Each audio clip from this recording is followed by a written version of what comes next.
మన ప్రభువును రక్షకుడైన యేసుక్రీస్తు నామంలో మీ అందరికీ శుభాలు తెలియజేస్తున్నాను. యేసుక్రీస్తు నామం శ్రేష్టమైన నామం అని, బలమైన నామం, శక్తి కలిగిన నామం. ఆ నామంలో తప్ప మనకి ఏ నామంలో కూడా రక్షణ లేదండి. ఆయన నామను ప్రార్థన చేసినప్పుడు దేవుడు మన ప్రార్థన ఆలకిస్తారండి.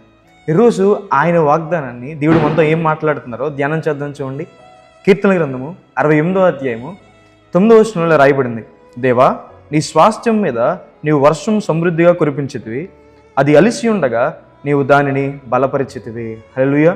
స్వాస్థ్యము అన్న మాటకి అర్థం ఏంటంటే ఇన్హెరిటెన్స్ అని, లేదా ఆస్తి. రైట్ఫుల్ మీనింగ్ ఏంటంటే న్యాయబద్ధంగా సంపాదించుకున్న ఆస్తిని. అప్పుడు దేవుడు మనల్ని తన స్వాస్థ్యంగా మార్చుకున్నాడని. హల్లెలూయా.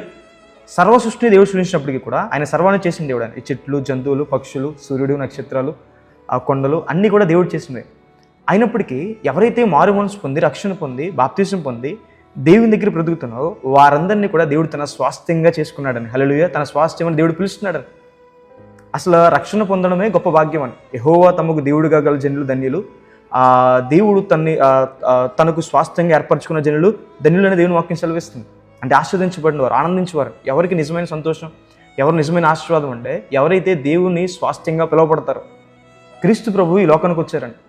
ఆయన సర్వాధికారి, సర్వసృష్టికర్త, తను తగ్గించుకుని రిక్తునిగా చేసుకుని ఈ లోకానికి వచ్చి మనకు ఒక ప్రాణం పెట్టారండి. అవమానం గుండా వెళ్ళారు ఆయన, ముళ్ళ కిరీటం పెట్టించుకున్నారు, దెబ్బలు తిన్నారండి. మన పాప భారాన్ని ఆయన భరించారండి.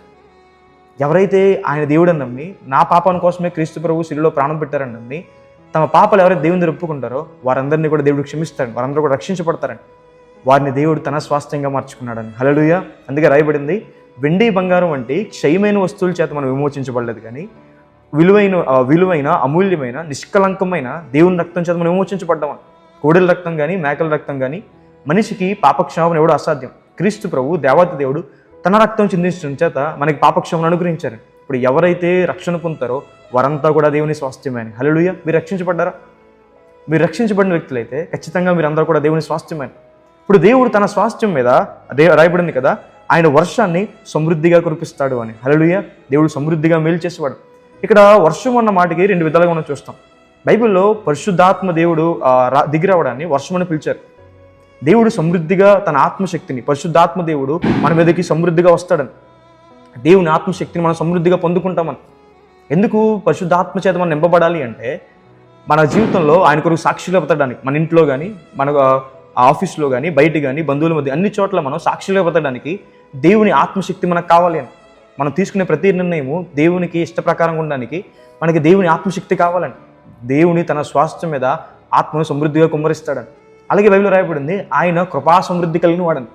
తన కృపని, తన మెర్సీని, తన గ్రేస్ని దేవుడు సమృద్ధిగా కురిపిస్తాడని. అలాగే నువ్వు చేసే పనులన్నిటి విషయంలో కానీ, నీకున్న మీ పిల్లల విషయంలో కానీ, లేదంటే మీకున్న ఆస్తి విషయంలో కానీ, మీ చదువుల విషయంలో కానీ, అన్ని విషయాల్లో కూడా దేవుడు సమృద్ధిగా మేలు చేస్తాడని. హల్లెలూయా. తన స్వాస్థ్యం మీద మారు మనసు పొంది రక్షణ పొందిన వారి మీద దేవుడు సమృద్ధిగా ఇచ్చిపోవడాని. హల్లెలూయా. కాబట్టి ప్రార్థన చేసుకుందాం. చూడండి, ప్రభువా యేసయ్యా మీకు వేలాది వందనాలు యేసయ్యా. ఈరోజు మాతో ఈ వాగ్దానం ద్వారా మాట్లాడినందుకు మీకు వందనాలు యేసయ్యా. ప్రభు నీ ప్రజల మీద ప్రభు సమృద్ధిగా వర్షాన్ని కురిపిస్తానని వాగ్దానం చేసిన దేవా ప్రభు మీకు కృతజ్ఞతాస్తులు తెలియజేస్తున్నాం యేసయ్యా. మీకు వేలాది వందనాలు యేసయ్యా. ప్రభు ఈరోజు ఎవరైతే మారు మనసు పొంది రక్షణ పొందారో ప్రభు వారి మీద మీ ఆత్మశక్తిని కుమ్మరించండి అయ్యా ప్రభు. మీ ఆత్మతో వారిని నింపండి అయ్యా ప్రభు యేసయ్యా. అలాగే తండ్రి ప్రభు యేసయ్యా సమృద్ధిగా మేలు చేయండి అయ్యా ప్రభు. వారి మీ మంచితనం అనుభవించే భాగ్యాన్ని వాళ్ళకి దయచేయండి అయ్యా ప్రభు. అలాగే తండ్రి జీవం కలిసి మీ కృపను వారి మీద సమృద్ధిగా ఉంచండి. ఇంకా ఎవరైతే రక్షణ పొందలేదు, పాపంలో బ్రతుకుతున్నారు, మీకు దూరంగా బ్రతుకుతున్నారు, వారి రక్షణ అనుగ్రహించమని ప్రభు ప్రతి మాలుకుంటున్నాను యేసయ్యా ప్రభు. అందరూ అంతటా మారు మనసు పొందాలని మీ చిత్తానికి అందరూ లోబడలేదేవా సహాయం చేయండి, మేలు చేయండి ప్రభు. ఈ రోజు అంతట్లో ప్రభు ఈ వాగ్దానం వీక్షిస్తున్న వారికి ప్రభు మీ సహాయాన్ని ప్రభు దయచేయండి. మీరు వారికి తోడుగా ఉండండి, మీరు వాళ్ళని నడిపించండి, కృప చూపించండి, మీ దీవెనలు కుమ్మరించండి. అన్ని విషయాల వరకు తోడుగా ఉండండి, సహాయం చేయండి. అప్పుల బాధలు బాధపడుతున్న వారు లేవనెత్తండి ప్రభు. అనారోగ్య సమస్యలు ఇబ్బంది పడుతున్న వారు స్వస్థపరచండి, కృప చూపించమని ప్రభు. మీరు గొప్ప కార్యాలు చేయమని యేసు నామమున అడిగి వేడుకుంటున్నాను తండ్రి. Amen. God bless you. God bless India.